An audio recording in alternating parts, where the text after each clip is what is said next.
अस्सलाम वालेकुम नाज़रीन। इस पार्ट के आगाज़ में हम देखते हैं कि काई कबीले के सरदारी खेमे के बाहर मलक शाह और अरसलान दोनों भाई आपस में तलवारबाजी की मशक कर रहे होते हैं। जबकि इसी दौरान काई नमाज सरदारी खेमे के बाहर आकर लोगों से मुखातिब होते हुए कहता है, ऐ लोगों, ये ना कहना कि हमने सुना नहीं या जाना नहीं, उस्मान साहब एक मजलिस मुनक्किद करेंगे। ये सुनकर मलिक शाह पूछता है, जानते हो ये मजलिस किस लिए होगी? तो इस दौरान तुरूद गाजी उनकी जानिब आते हुए कहते हैं, क्या तुम इस मजलिस की वजह जानने के लिए बेताब हो बच्चों? तो तमाम बच्चे कहते हैं, जी हाँ। तुरूद गाजी कहते हैं, आओ बैठो, इधर आओ। और सब बच्चे सीढ़ियों पर तुरूद गाजी के इर्द गिर्द बैठ जाते हैं। फिर तुरूद गाजी कहते हैं, दीवान इकट्ठा किया जाता है क्योंकि रियासती फैसलों दीवान में लिए जाते हैं। बात करना और मशवरा करना, हाल हवाल पूछना, ये सब सरदारों की फितरत है। फिर आयकुर कहता है, दीवान में रियासती अमूर को संभाला जाता है, अहम तरीन मसनूआत और रियासती मसाइल पर तबादला ख्याल किया जाता है। फिर एक बच्चा कहता है, कहा गया है कि दीवान इकट्ठा होता है और नस्ल बढ़ती है। ये सुनकर तमाम बच्चे जोर जोर से हंसने लगते हैं। फिर अरसलान पूछता है, दीवान कौन इकट्ठा कर रहा है? तुरूद गाजी कहते हैं, दीवान बुलाने वाला सरबराह रियासत होता है, वो उस्मान साहब हैं। फिर एक बच्ची पूछती है, क्या बाला खातून भी दीवान में मौजूद होंगी? तुरूद गाजी कहते हैं, यकीनन वो भी होंगी। शेरनी भी शेर के मानिद होती है और अपने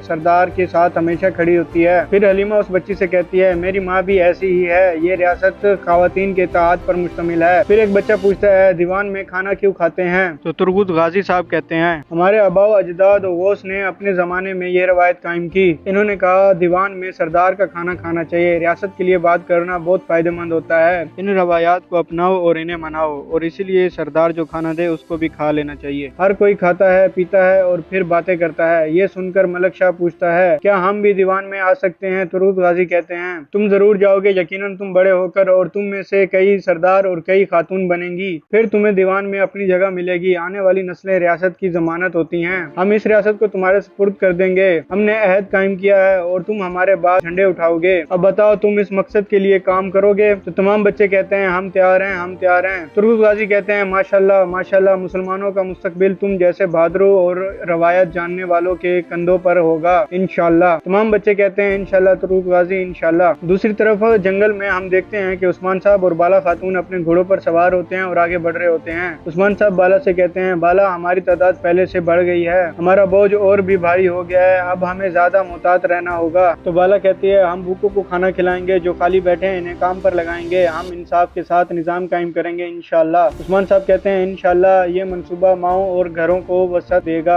हम नया वतन और नया घर बनाएंगे। बाला कहती है, हर नया वतन सिर्फ मिट्टी पर नहीं होता बल्कि हमारे लिए भी लिखा जाता है। उस्मानम, हिजरत करने वाला उम्मीद के साथ आता है और हम खुशियों के साथ इसका इस्तकबाल करते हैं। जब दोनों एक जगह इकट्ठे होते हैं तो रियासत की जड़ें मजबूत होती हैं। उस्मान साहब कहते हैं, जड़ों की नशोनुमा सिर्फ तलवार से नहीं होती बाला, यकीनन हमारे पास बहादुर सिपाही हैं, हमारे पास काबिल एतमाद सरदार हैं, लेकिन असल मसला ये है कि एक खानदान बने। तो बाला कहती है, हाँ, हम अपने सिपाहियों को खानदान शुरू करने के लिए तरतीब देंगे, हम इनके घर मिलकर बनाएंगे, इंशाल्लाह। उस्मान साहब कहते हैं, इंशाल्लाह, लेकिन खानदान होने का मतलब सिर्फ घर बनाना नहीं, खानदान का मतलब अहद रियासत का क़याम है। तो बाला कहती है, जी हाँ। इसी दौरान सोफिया भी अपने सिपाहियों के हमरा छुप कर उस्मान और बाला को देख रही होती है। फिर उस्मान बाला से कहते हैं, बाला, क्या तुम्हें मेरा वादा याद है? ये सुनकर बाला अपनी घोड़ी अलाजा से कहती है, अलाजा, क्या तुमने सुना? उस्मान साहब दौड़ लगाना चाहते हैं। फिर उस्मान साहब अपने घोड़े अल्तुतान से कहते हैं, मेरी बात सुनो अल्तुतान, ये अलाजा बूढ़ी है, इस पर ज्यादा बोझ ना पड़ने देना।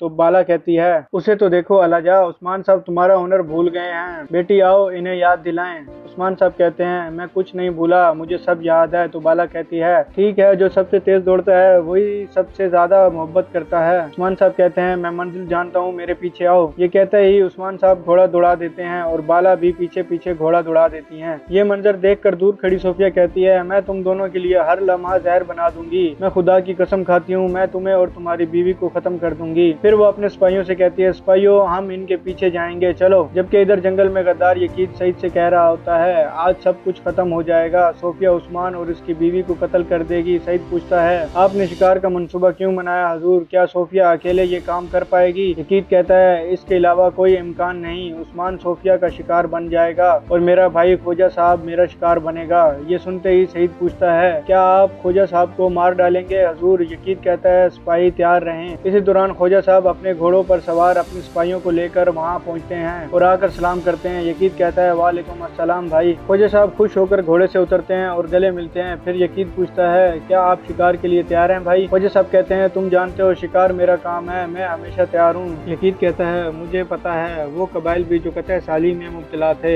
आपके किए हुए शिकार खाते थे। ख्वाजा साहब कहते हैं, वो दिन माजी में रह गए हैं। भेड़िया बूढ़ा है लेकिन इसकी आंखें अभी भी तेज हैं। और कमान पकड़ते हुए कहते हैं, मैं शिकार को इसके माथे पर मार सकता हूँ। यकीन कहता है, आप मार सकते हैं भाई, आप मार सकते हैं। फिर इसके बाद वो दोनों शिकार पर निकल पड़ते हैं। दूसरी तरफ जंगल में उस्मान और बाला खातून घोड़े दौड़ाते हुए एक मकाम पर पहुंचते हैं। घोड़ों से उतरते हैं और घोड़ों को बांध देते हैं। बाला कहती है, हमने इस दिन का बहुत इंतजार किया उस्मानम। उस्मान पूछते हैं, क्या हम इसे माजी में दफन कर देंगे? बाला कहती है, हाँ, हमने जो वादे किए हैं वो पूरे करेंगे। उस्मान साहब कहते हैं, आज तुम मुख्तलिफ अंदाज में मुस्कुरा रही हो। बाला कहती है, ये आंखें सिर्फ आपके लिए मुस्कुराती हैं उस्मान साहब कहते हैं, नहीं, मैं इन पर कभी यकीन नहीं करूंगा। बाला पूछती हैं, इसका क्या मतलब है? उस्मान साहब कहते हैं, पहले तुम मुझे देखकर ऐसे ही मुस्कुराती थी लेकिन अब तुम सिर्फ बच्चों को देखकर ऐसा करती हो। बाला कहते हैं, क्या आप अपने बच्चों से हसद कर रहे हैं उस्मान? जब मैं इनकी तरफ देखती हूँ तो इनमें आपको देखती हूँ, इनमें से हर एक आपका टुकड़ा है, इसीलिए मैं ऐसे मुस्कुराती हूँ। उस्मान साहब कहते हैं, हलीमा के आते ही तुम्हारी आंखें चमक उठती हैं, अपनी इसी मुस्कुराहट को मध्यम ना होने देना। इसी दौरान सोफिया अपने घोड़े पर सवार अपने सिपाहियों को लेकर वहाँ पहुँच जाती है और कहती है, मुझे अफसोस है, आज तुम दोनों का एक साथ आखिरी दिन है। तो उस्मान साहब जवाब देते हैं, जब मैं यहाँ हूँ तो ये मुमकिन नहीं। फिर सोफिया घोड़े से उतरकर तलवार निकाल लेती है और कहती है, तुम दोनों आज मरोगे। उस्मान साहब कहते हैं, आज तुम जमीन के नीचे जाओगी। इसी वक्त तुरान, बुरान, जरकुताई और बाकी काई सिपाही एक तरफ से निकल आते हैं। तुरान कहता है, अस्सलाम वालेकुम सुर्ख बालों वाली चुड़ैल, जबकि दूसरी तरफ से सुलगूर आगा भी अपने सिपाहियों के साथ निकल आते हैं और कहते हैं, सोफिया के सिपाही खत्म हो जाएंगे। दोनों इतराफ से काई सिपाही के निकल आने से सोफिया की आंखें हैरत से खुली की खुली रह जाती हैं। फिर बाला पूछती है, अब तुम क्या करोगी सोफिया? तो सोफिया कहती है, मैं तुम्हें मार डालूंगी और अपने सिपाहियों से कहती है, सिपाहियों हमला करो। ये सुनते ही सोफिया और उसके सिपाही उस्मान साहब और कई सिपाहियों पर हमला कर देते हैं। दोनों के दरमियान लड़ाई शुरू हो जाती है। नाजरीन, इसी जगह पर इस पार्ट का इख्तिताम करते हैं। मिलते हैं नेक्स्ट पार्ट में। अगर आपको वीडियो अच्छी लगी हो तो लाइक करें, कमेंट करें और वीडियो को आगे ज्यादा से ज्यादा शेयर करें। अल्लाह हाफिज।